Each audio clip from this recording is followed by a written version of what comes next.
Good morning, my beloveds.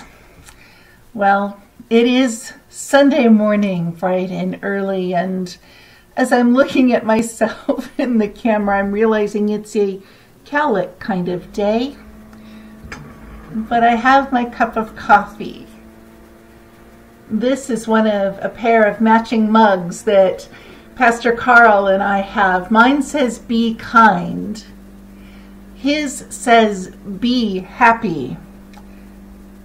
And I'm really aware that in this moment in time in our community and in our world, it's trickier and trickier to feel happy, to be happy.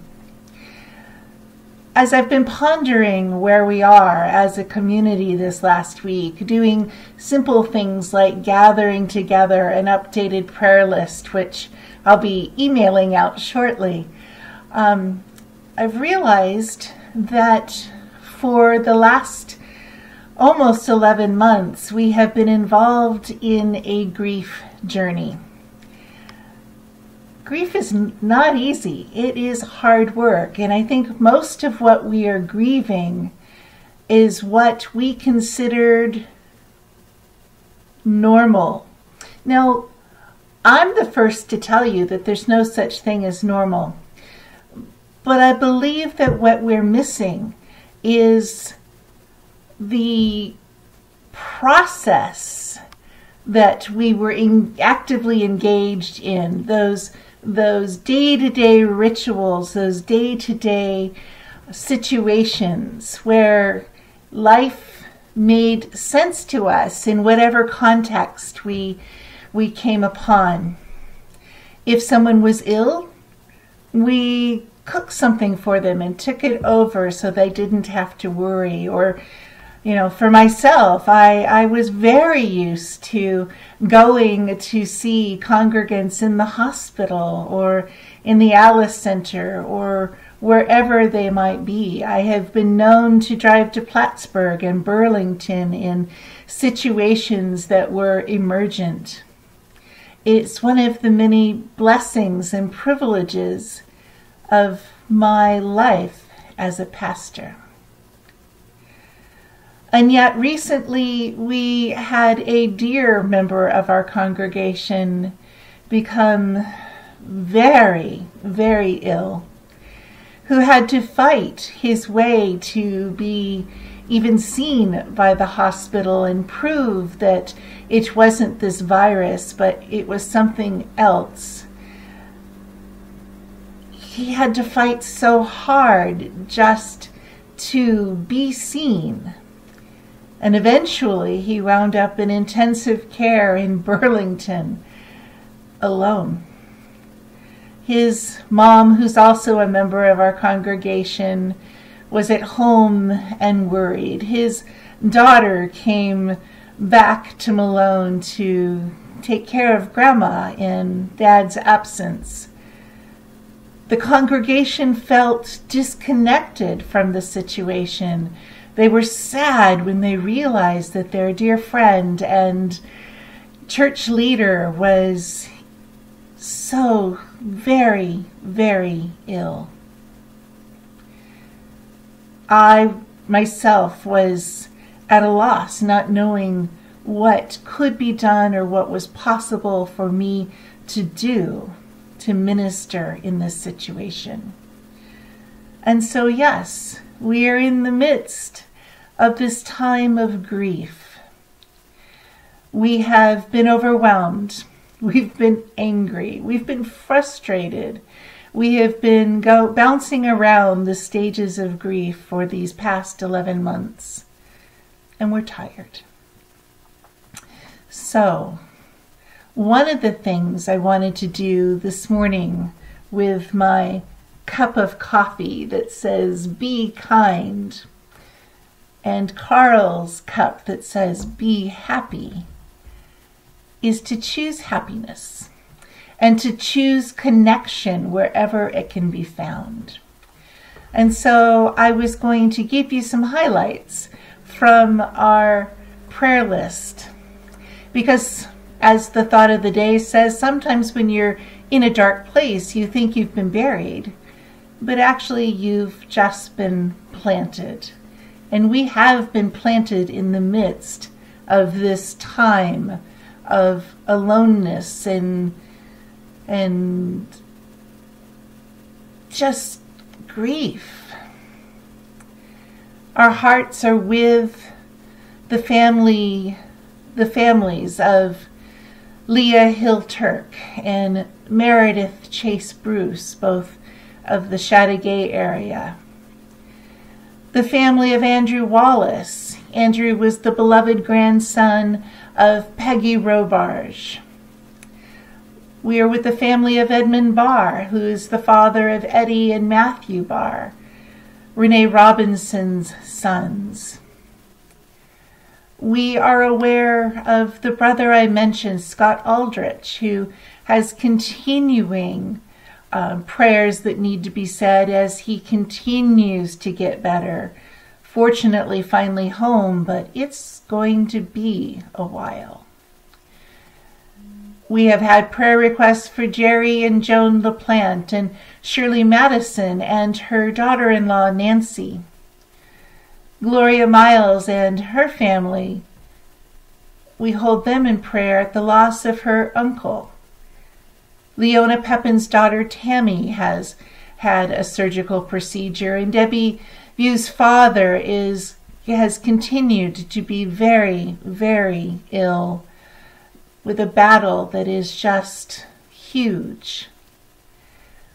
We hold Dave and Sue Werner in our thoughts and prayers as they travel a road that is new and made even harder in this time of COVID. We continue, of course, as I mentioned, to pray for Peggy Robarge and for both of her daughters. Her daughter Claire and her daughter Mary. Claire at the loss of her child, and Mary, who's battling cancer. We have word that our beloved Sue Wool, who's now in Virginia, has had cardiac issues with which to deal. And Don Yeto lifts prayers for his brother Richard. And we continue to lift prayers for Jean, his wife, as she battles with shoulder issues. We think also of Kim Boyd, who lost her beloved Henry in the midst of all of this. And I know that this list is not comprehensive.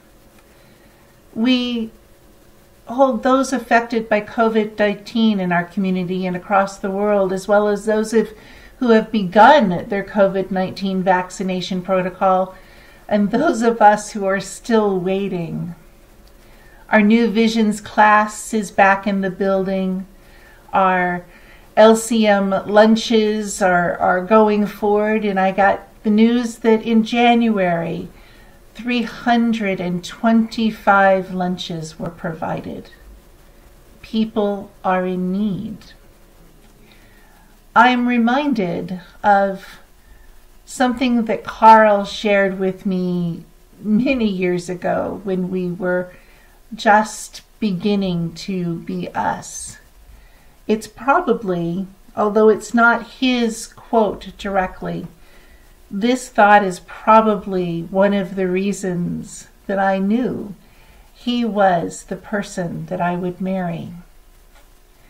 He reminded me that all of the care and the compassion that he shows to the world is just one beggar showing another beggar where to find bread.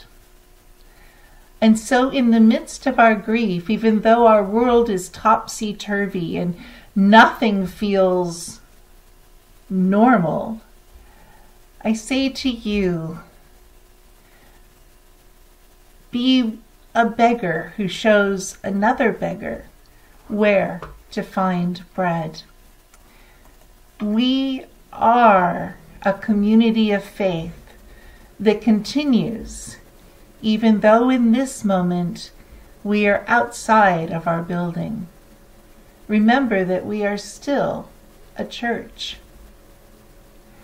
I want to offer this morning something that touched my heart. It's called A Blessing of Our Friendships and Families of Choice. I think it's really important to remember that right now, to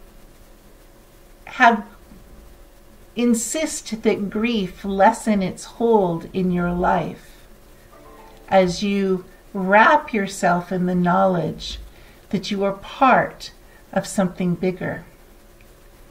I think about the disciples in that upper room after Christ was crucified and had been placed in the tomb after his death, and they had been instructed to go and be together, and yet they didn't know what tomorrow would bring. They were grieving and they were frightened, and their normalcy had been placed on its ear.